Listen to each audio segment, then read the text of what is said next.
Bienvenidos al podcast de Ilustres Anónimos.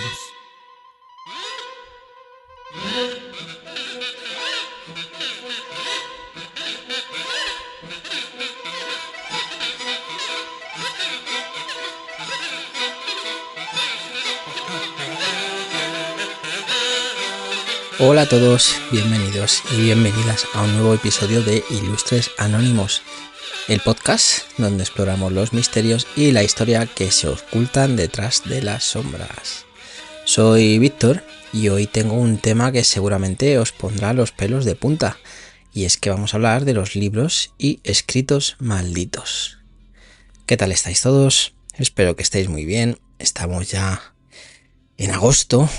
Cada vez que pasa el mes lo voy diciendo, parezco un reloj, pero estamos ya el primer fin de semana de agosto, con mucho calorcito, los que estamos en pleno verano y donde tenemos calor. Así que bueno, es lo que nos toca, pasar calor. Pero bueno, espero que estéis todos muy bien, que si estáis de vacaciones las estéis disfrutando. Yo todavía no, y los que no tengáis vacaciones, bueno, pues poquito a poco y ya llegarán. Y nada, como digo, desde tiempos inmemoriales, los libros han sido portadores de conocimiento, sabiduría y en algunos casos de oscuras maldiciones. ¿Qué tienen en común? Un grimorio ficticio creado por un maestro del terror, un manuscrito antiguo escrito en un idioma indescifrable y un tratado esotérico atribuido a un dios egipcio. Bueno, pues todos ellos han capturado la imaginación de generaciones enteras y han dejado un rastro de misterio y en ocasiones tragedia. Hoy vamos a sumergirnos en algunas de estas historias fascinantes y, quién sabe, quizás descubramos que, si hay algo más, si hay algo de verdad detrás de estas leyendas. Empezaremos nuestro viaje con uno de los libros más icónicos y temidos de la literatura del terror, el Necronomicon. Este grimorio, nacido de la pluma de Lovecraft, H.P. Lovecraft, ha sido objeto de innumerables especulaciones y leyendas urbanas. Aunque sabemos que es una creación ficticia, el Necronomicon ha trascendido las páginas de los cuentos de Lovecraft para convertirse en un símbolo del conocimiento prohibido y los horrores que acechan más allá de nuestra comprensión. Luego viajaremos al enigmático mundo del manuscrito Voynich, que alguna vez ya hemos hablado de él, un libro ilustrado que data del siglo XV y que sigue siendo un misterio hasta el día de hoy. Escrito en un idioma que nadie ha logrado descifrar y lleno de ilustraciones extrañas, el manuscrito Voynich ha desafiado a criptógrafos y eruditos por siglos. ¿Qué secretos oculta este libro y por qué tantos creen que está maldito? Pasaremos entonces a los protocolos de los sabios de Sion, un panfleto infame y desacreditado que sin embargo ha tenido un impacto nefasto en la historia moderna. Este documento, supuestamente revelador de una conspiración judía para dominar el mundo, ha sido utilizado como justificación para persecuciones y genocidios. La maldición de los protocolos no es sobrenatural, sino el terrible poder de la mentira y el odio, tanto que nos gustan ahora las fake news, ¿no? Nuestro siguiente libro es el libro de Thoth, un antiguo texto esotérico atribuido al dios egipcio de la sabiduría. Se dice que quien posea este libro tendrá acceso a secretos arcanos y poderes inimaginables. Sin embargo, la búsqueda de este conocimiento puede llevar a la ruina y la locura, como advierten las leyendas que lo rodean. Después, exploraremos el misterioso y perturbador mundo del Rey Amarillo, una colección de cuentos de Robert Chambers que menciona una obra de teatro ficticia capaz de volver loco a quien la lee. Esta obra ha influido profundamente en la literatura de terror y sigue siendo un enigma para muchos. Finalmente terminaremos con el Codex Gigas, también conocido como la Biblia del Diablo. Este colosal manuscrito medieval no solo es impresionante por su tamaño, sino también por las leyendas que rodean su creación. Se dice que fue escrito en una sola noche con la ayuda del diablo, y aquellos que lo han poseído a lo largo de los siglos han enfrentado desgracias y calamidades. Bueno, pues vamos cargaditos de literatura hoy. Y bueno, en este episodio vamos a explorar cada uno de estos libros y escritos malditos, sus historias, las maldiciones asociadas y su impacto en la cultura y la historia. Espero que os quedéis conmigo hasta el final de este oscuro y fascinante viaje. Así que nada, comencemos.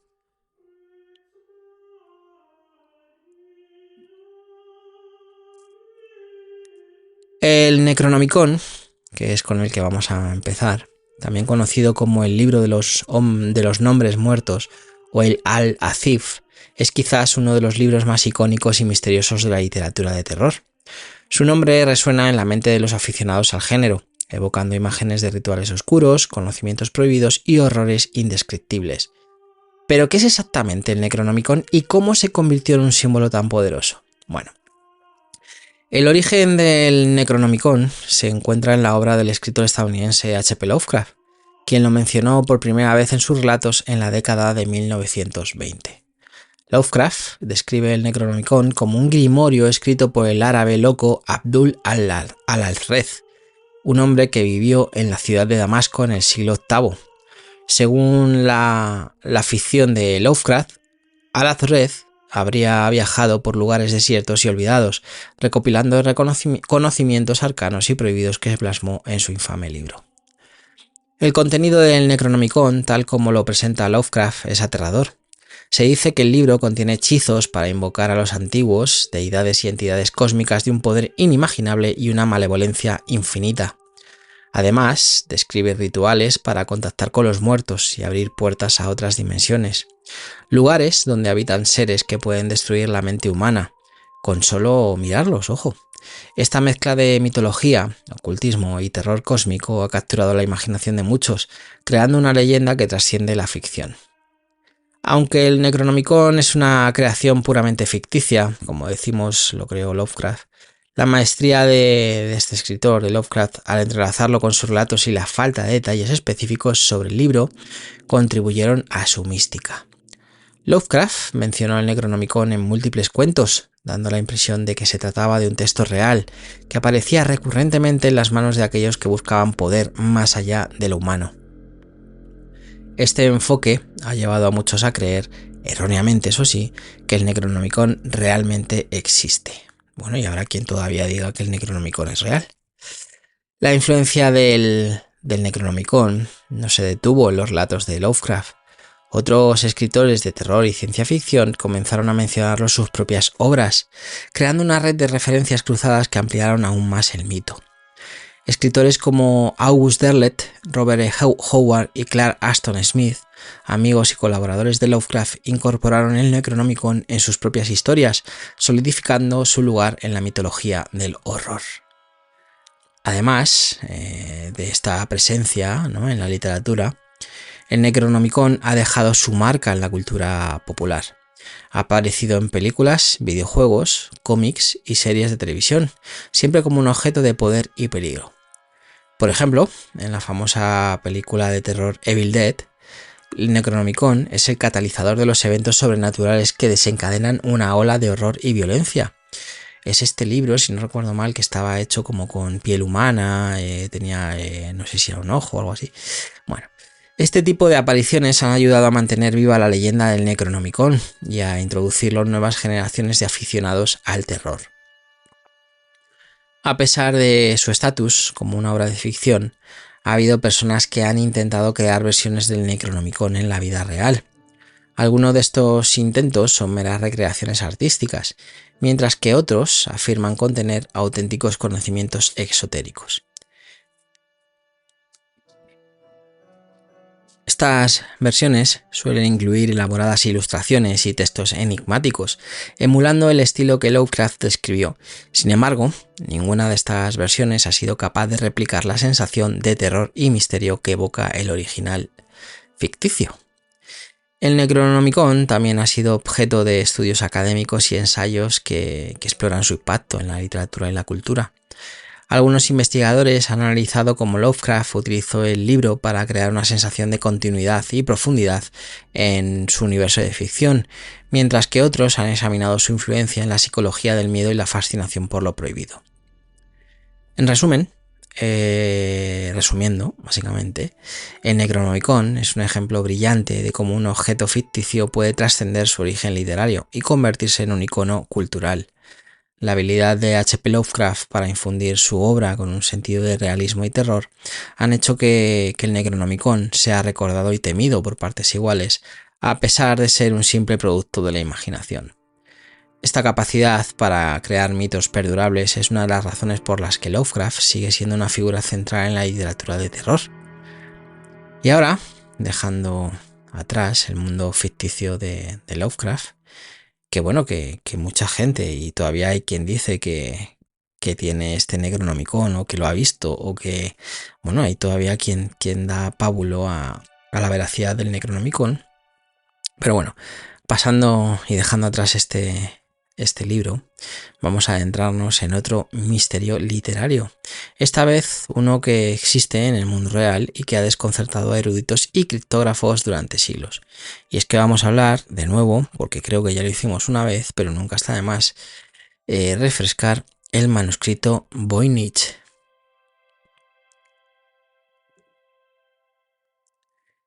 Y es que el manuscrito Voynich es, sin lugar a dudas, uno de los enigmas más fascinantes y desconcertantes del mundo de los manuscritos antiguos.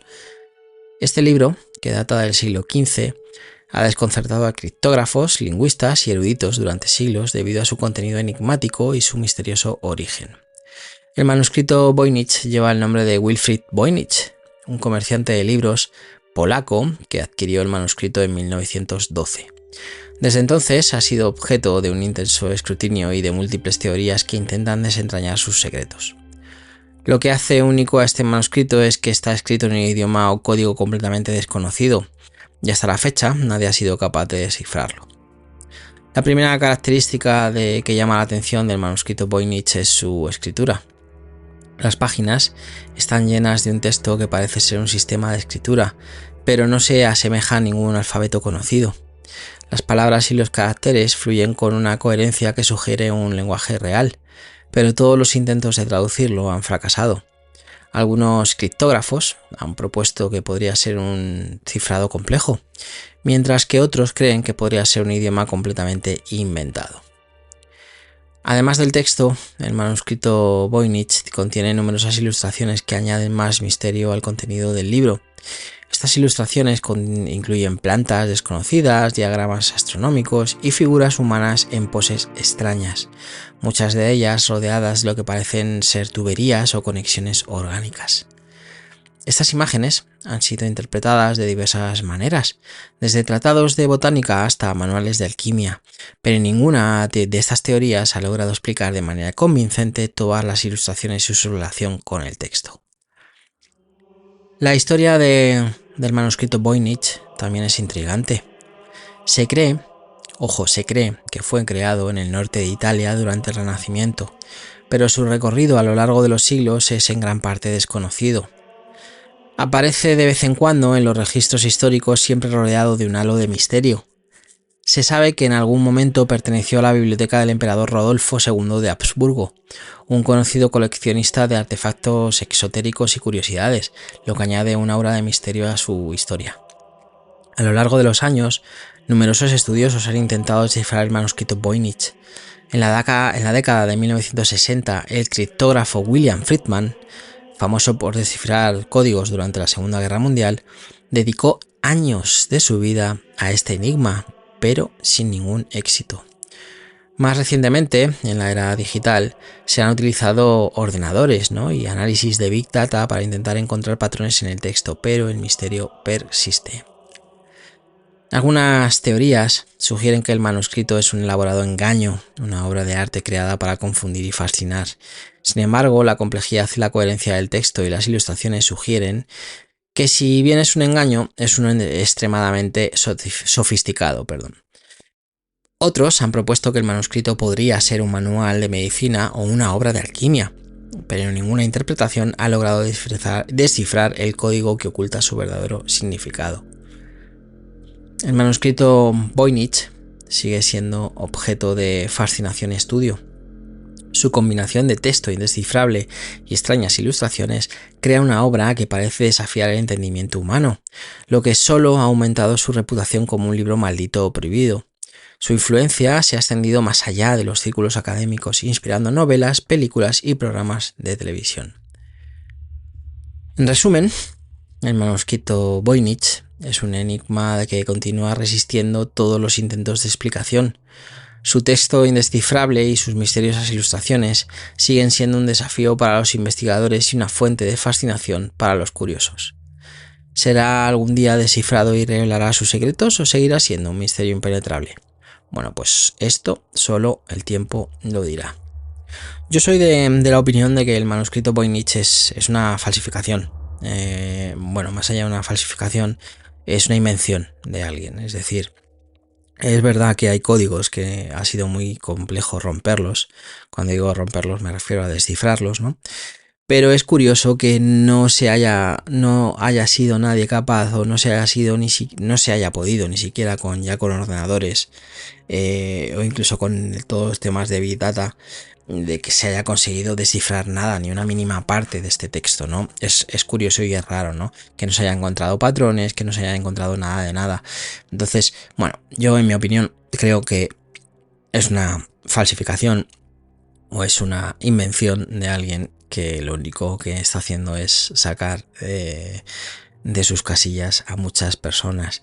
Incluso por el tema de las ilustraciones, se ven ilustraciones muy raras, ¿no? De, como decía, de figuras humanas en posturas y en poses raras. Pero bueno, es un libro que no tiene más contexto, que no tiene ningún análogo en ningún otro sitio, no hay nada similar y es difícil, ¿no? de creer, ¿no? De creer. Pero bueno, ahora, dejando atrás el enigmático manuscrito Voynich, nos adentraremos en otro texto maldito, uno cuya influencia ha sido verdaderamente nefasta a lo largo de la historia: los protocolos de los sabios de Sion.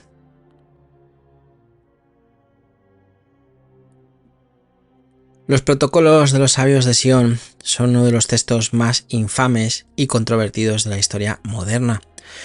A diferencia de los otros libros y escritos de los que hablamos y hablaremos, la maldición asociada a los protocolos no proviene de fuerzas sobrenaturales, sino de su capacidad para sembrar odio y violencia a través de mentiras y manipulaciones. Los protocolos de los sabios de Sion fueron publicados por primera vez en Rusia en 1903, qué raro, siempre está Rusia por medio, y pretenden ser las actas de una reunión secreta de líderes judíos conspirando para dominar el mundo.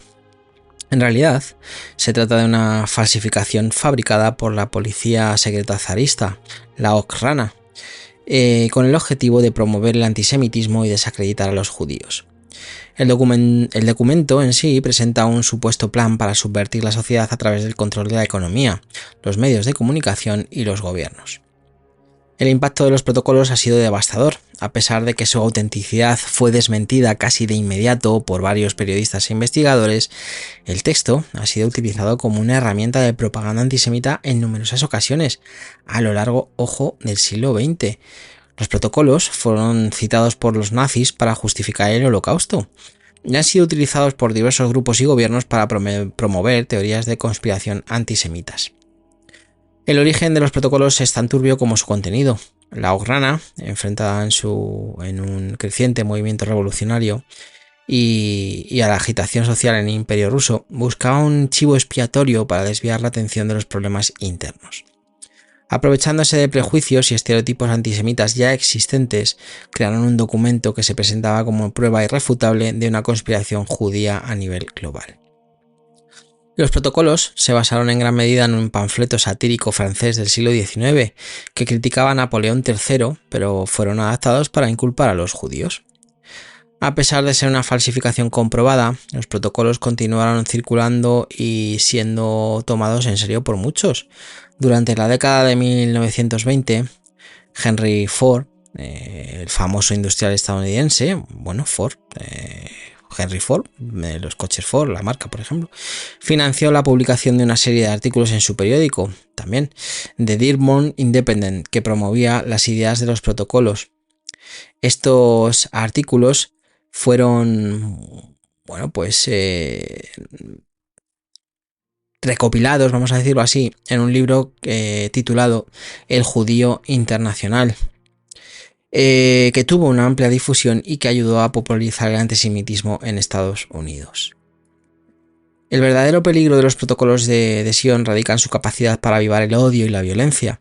El texto ha sido utilizado como justificación para persecuciones y genocidios, ¿no? En general. La mentira contenida en los protocolos ha perdurado adaptándose a diferentes contextos históricos y culturales, siempre con el mismo objetivo de demonizar y oprimir a los judíos. En pleno siglo XXI, o ahora mismo en el siglo XXI, sí, los protocolos siguen siendo citados por grupos antisemitas y conspiracionistas en todo el mundo. Internet ha facilitado su difusión, permitiendo que las mentiras del pasado encuentren nuevas audiencias, a pesar de los esfuerzos de educadores y organizaciones para desacreditarlos y exponer su naturaleza fraudulenta. Los protocolos, a día de hoy, siguen siendo una fuente de odio y división. La historia de los protocolos de Sion es un recordatorio sombrío de cómo las mentiras y la desinformación pueden tener consecuencias devastadoras. Este texto maldito no solo ha causado sufrimiento y muerte, sino que sigue siendo una herramienta poderosa para aquellos que buscan promover el odio y la intolerancia. En resumen, los protocolos de los sabios de Sion son un ejemplo aterrador de cómo un documento fabricado puede tener un impacto real y duradero en el mundo. La maldición de los protocolos no es sobrenatural, sino la capacidad humana para creer en mentiras y permitir que esas mentiras fomenten el odio y la violencia. Bueno, pues los protocolos de los sabios de Sion, más falsos que un duro de madera, como se suele decir. Y haciendo una parte y valiéndome de los protocolos de los sabios de Sion, mucho cuidado, y me da igual a quién votéis, mucho cuidado con los lobos con piel de cordero. En los últimos días, en los últimos meses, o incluso en los últimos años, no hago más que ver a políticos en televisión y en redes sociales diciendo auténticas barbaridades por su boca. La mayoría contrastables, la mayoría incluso en la hemeroteca donde se desdicen cada 3 minutos. Mucho cuidado con los lobos con piel de cordero. Siempre digo lo mismo, ante la duda, a consultarlo. Ante la duda, a buscarlo. Si alguien dice que los esquimales han lanzado un misil nuclear, es tan sencillo como buscar en Google o en cualquier otro buscador esquimales misil nuclear. Si no hay noticias, si no hay nada, es una invención. Eso como algo muy básico. Cuando vamos a cosas que muchas veces se valen de que algo muchas veces repetido, parece que una mentira muchas veces repetida se acaba convirtiendo en verdad, pero eso solamente es cierto si nosotros queremos que pase así. Entonces, mucho cuidado con los lobos con piel de cordero.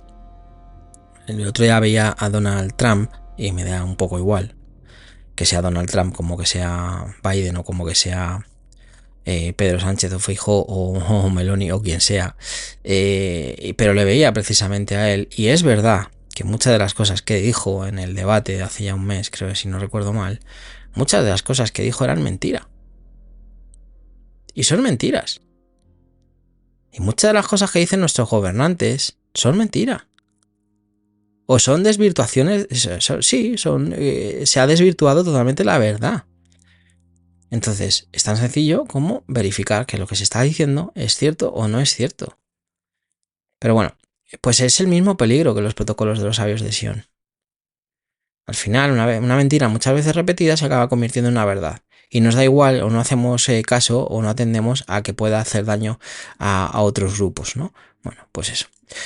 En fin, ahora dejando atrás este oscuro capítulo de la historia moderna y tan moderna, con los protocolos de los sabios de Sion, nos vamos a explorar otro libro envuelto en misterio y maldición, el libro de Thoth, una obra atribuida al dios egipcio de la sabiduría y la escritura. El libro de Thoth es un antiguo texto exotérico que, según la mitología egipcia, contiene conocimientos arcanos otorgados por el dios Thoth. Thoth, conocido como el dios de la sabiduría, la escritura, la ciencia y la magia, es una de las deidades más importantes del panteón egipcio. Se dice que el libro de Thoth encierra secretos tan poderosos que otorgarían a su poseedor un conocimiento ilimitado del universo y habilidades sobrenaturales. Me valdría con el conocimiento ilimitado, la verdad. La leyenda del libro de Thoth ha perdurado a lo largo de los siglos y su mención se puede encontrar en diversos textos históricos y mitológicos. Según la las antiguas creencias, Todd escribió el libro con su propia mano y lo escondió en algún lugar secreto, protegiéndolo con poderosas maldiciones para evitar que cayera en manos indebidas. Solo aquellos dignos y puros de corazón podrían encontrar y leer el libro sin sufrir terribles consecuencias. El contenido exacto del libro de Todd es desconocido, pero se cree que incluye fórmulas mágicas, hechizos y rituales para invocar y controlar a los dioses y espíritus, así como secretos sobre la naturaleza del cosmos y el destino del alma humana. La búsqueda de este desconocimiento ha llevado a muchos a emprender peligrosas aventuras, y no son pocos los relatos de aquellos que han sido consumidos por la locura o la desgracia en un intento por obtener este libro. Una de las historias más famosas sobre el libro de Todd proviene del papiro Huéscar, un antiguo texto egipcio que narra la leyenda del príncipe Neferkatap. Según la historia, Neferkatap, fascinado por la promesa de sabiduría ilimitada, se embarcó en una misión para encontrar el libro. Después de superar numerosas pruebas y peligros, esto es lo del viaje del héroe, que todos conocemos, finalmente logró encontrar el libro en el fondo del Nilo, custodiado por serpientes mágicas.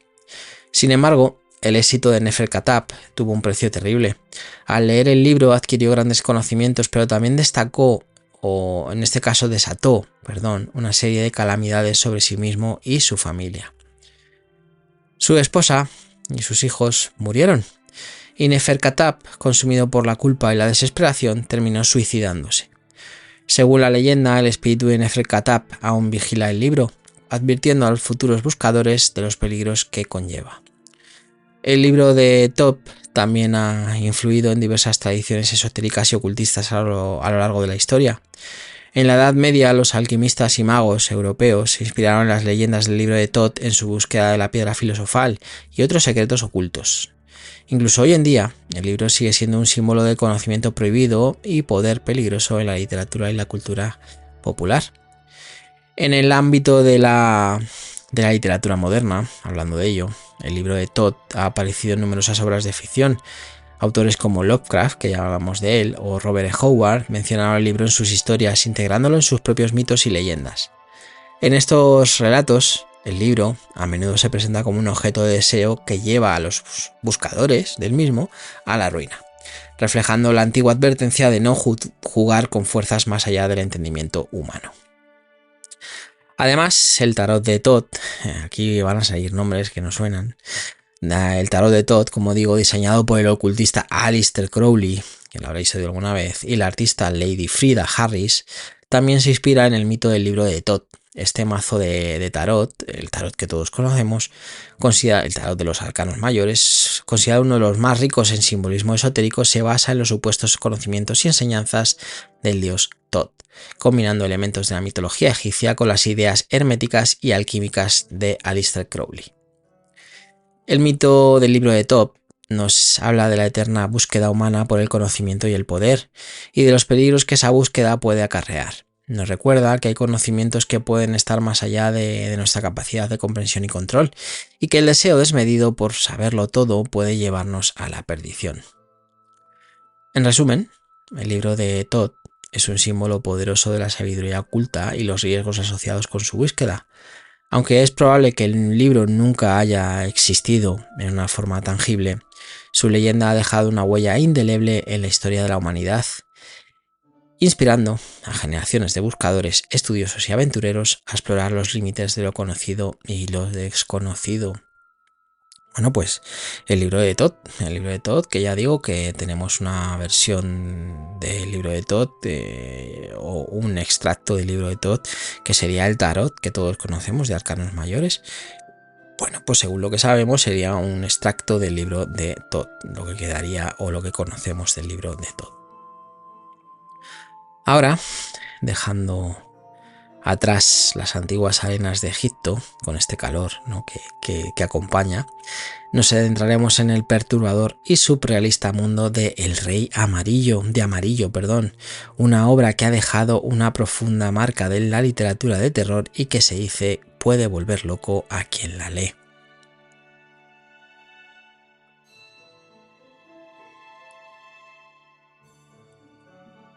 Bueno, pues El Rey Amarillo es una colección de cuentos escritos por Robert W. Chambers y publicada en 1895.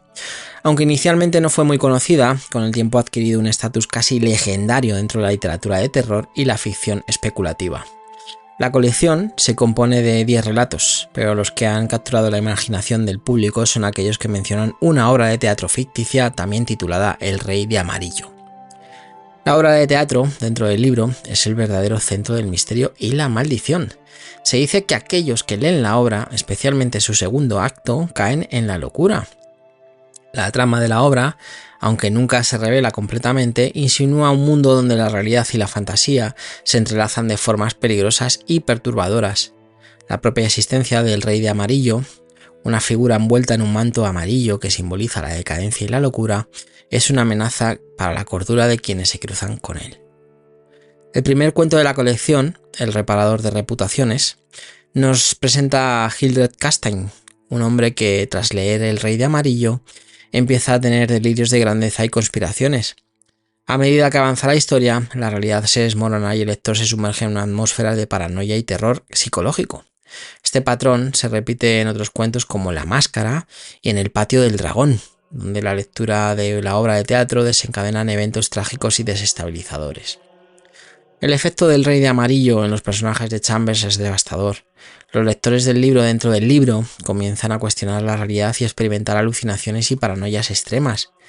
Esta idea de un libro que puede afectar tan profundamente a sus lectores ha resonado en la cultura popular y ha sido una fuente de inspiración para otros escritores y creadores de ficción.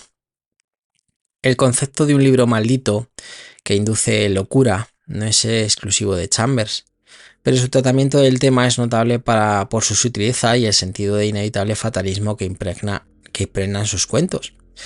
A diferencia de otros libros malditos que dependen de la descripción de horrores físicos, El Rey de Amarillo se centra en el deterioro psicológico y la corrosión de la mente, lo que lo hace particularmente inquietante. La influencia de El Rey de Amarillo se puede rastrear en numerosos trabajos de ficción posteriores. Aquí vuelve nuestro amigo Lovecraft, por ejemplo, reconoció la influencia de Chambers en su propia obra. El concepto de una entidad cósmica y una pieza de literatura que puede corromper la mente de los lectores se refleja mucho de los mitos de Cthulhu. Lovecraft menciona El Rey de Amarillo en algunos de sus cuentos, integrándolo en su propio universo de terror cósmico. Bueno, es que Lovecraft era un tipo inteligente y supo aprovecharse, ¿no?, de estas cosas para integrarlas en su propio mundo, ¿no? He dicho Cthulhu, sería como Chulu o Cthulhu, depende de la traducción, pero bueno, habréis visto toda esta especie de monstruo, entidad cósmica, ¿no? Como con tentáculos en la boca, dos alas muy grandes, tal. Bueno, sería una mezcla entre pulpo, dragón, una forma humana, bueno, algo así. Más recientemente, El Rey de Amarillo ha visto su resurgimiento en la cultura popular, particularmente en la serie de televisión True Detective. La primera temporada de la serie hace múltiples referencias al libro de Chambers, utilizando elementos y símbolos de la obra para crear una atmósfera de misterio y horror psicológico. La mención del Rey de Amarillo y Carcosa, un lugar ficticio asociado con el rey, añade una capa adicional de misterio y oscuridad en la trama de la serie. La estructura de El Rey de Amarillo, como una colección de relatos interconectados, ha sido imitada por otros escritores que buscan crear sus propios mitos y leyendas. La idea de un texto prohibido o maldito que desencadena eventos catastróficos se ha convertido en un tropo recurrente en la historia o en la literatura de terror y la ficción especulativa. La atracción hacia El Rey de Amarillo y su maldición radica en su capacidad, ¿no?, para explorar el miedo a lo desconocido y la fragilidad de la mente humana. La obra de Chambers nos confronta con la idea de que hay verdades y conocimientos que pueden ser demasiado peligrosos para ser comprendidos y que la búsqueda de tales verdades puede llevarnos a la ruina. Bueno, a lo mejor lleva razón. Resumiendo, El Rey de Amarillo, de Robert W. Chambers, es una pieza seminal de la literatura de terror que ha dejado una marca imborrable en su género. La combinación de horror psicológico y misterio ha inspirado a generaciones de escritores y creadores, consolidando su lugar como uno de los libros malditos más influyentes de la historia. Bueno, pues El Rey de Amarillo. El Rey de Amarillo. Me da bastante miedo pensar en un libro que más que por uno de terror físico, ¿no? Un terror palpable y tangible, sea más psicológico, ¿no? Y que vaya más a la raíz y a lo más personal de cada uno, ¿no? Bueno, pues El Rey de Amarillo. Y ahora, dejando atrás el perturbador reino del Rey de Amarillo, nos adentraremos en el mundo del Codex Gigas, también conocido como la Biblia del Diablo, un manuscrito medieval que no solo impresiona, ¿no?, por su tamaño colosal, sino también por las inquietantes leyendas que lo rodean.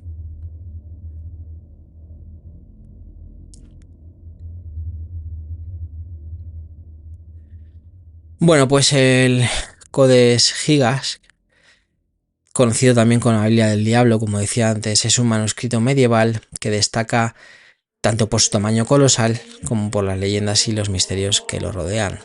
Ojo a los datos. Este libro, que mide alrededor de 92 centímetros de alto, casi 1 metro, 50 centímetros de ancho, medio metro, y que pesa 75 kilos, es uno de los manuscritos más grandes, de ahí viene el nombre Codex Gigas, que se conocen y que está considerado una de las maravillas del mundo medieval. El Codex Gigas fue creado en el siglo XIII en un monasterio benedictino en Bohemia, una región que actualmente forma parte de la República Checa.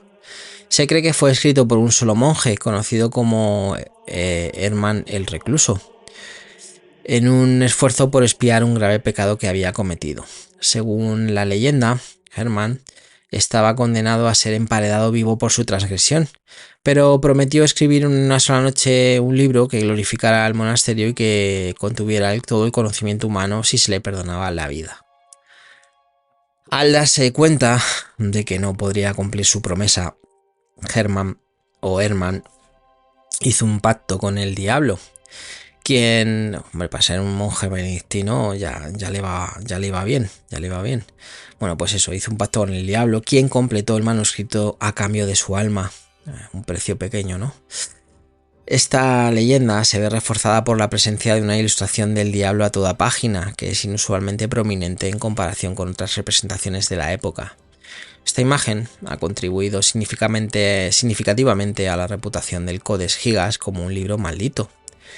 El contenido del Codex Gigas es igualmente impresionante. Incluye la Biblia Vulgata, la versión latina de la Biblia, así como varios textos adicionales que abarcan desde tratados sobre exorcismos y medicina hasta una crónica de Bohemia y diversas obras de referencia.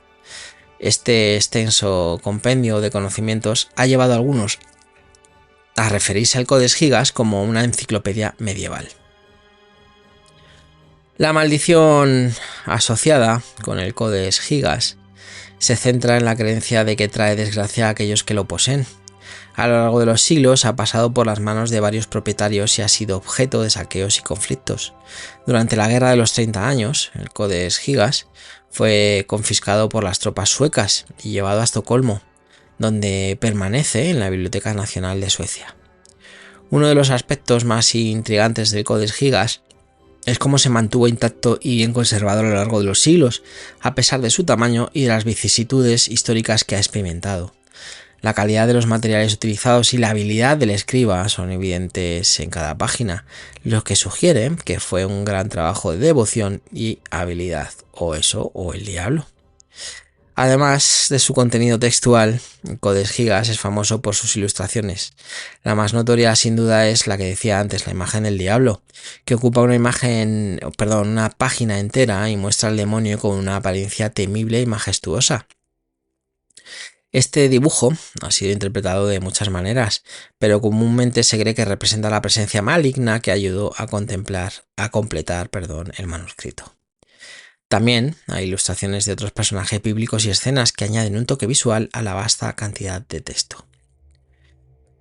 El Codex Gigas no es solo una maravilla por su tamaño y contenido, sino también por el halo de misterio y superstición que lo rodea. La idea de que fue completado con la ayuda del diablo añade una capa de fascinación y temor que ha capturado la imaginación de muchas personas a lo largo de los años. Su historia está llena de rumores sobre maldiciones y desgracias que afligen a aquellos que intentan poseerlo o estudiarlo. En tiempos modernos, el Codex Gigas ha sido objeto de varios documentales y estudios académicos que intentan desentrañar sus misterios. Los expertos han analizado su estructura, sus materiales y las técnicas utilizadas para su creación, pero muchas preguntas aún permanecen sin respuesta. ¿Cómo pudo una sola persona crear un manuscrito tan vasto en un tiempo relativamente corto? ¿Qué motivaciones, y circunstancias rodearon su creación? Bueno, pues estas preguntas continúan intrigando a los historiadores y estudiosos. Bueno, si nos atenemos a la historia real, era escribir el libro o morir emparedado. Entonces, bueno, pues tendríamos ahí la motivación completa. Y en un tiempo relativamente corto, bueno, la leyenda habla de un día o de una noche, pero a saber si no fue más tiempo y nos ha llegado así, ¿no? La historia.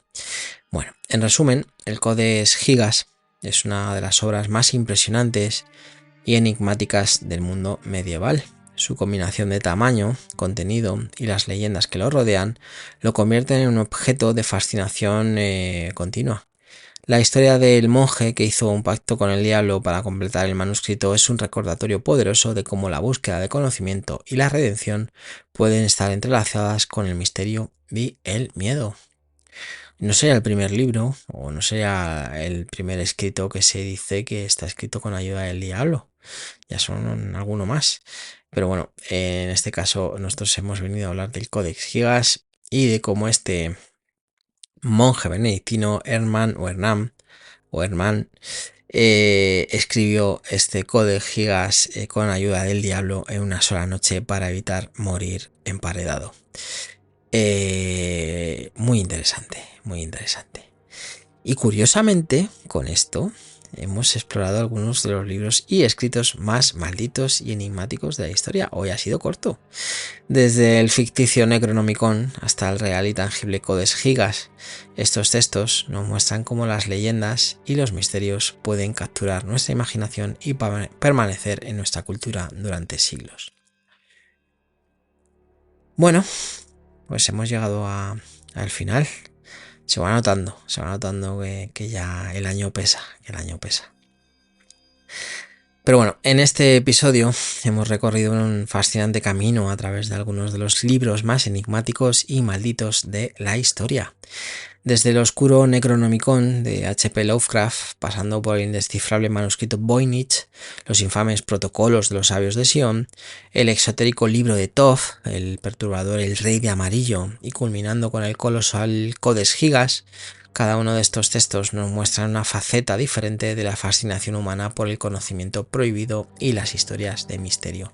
Mira que nos gusta lo indescifrable, lo misterioso y lo que tiene un razonamiento poco lógico. Nos encanta, hay que reconocerlo. Pero bueno, espero que hayáis disfrutado de este viaje por la literatura misteriosa, tanto como yo.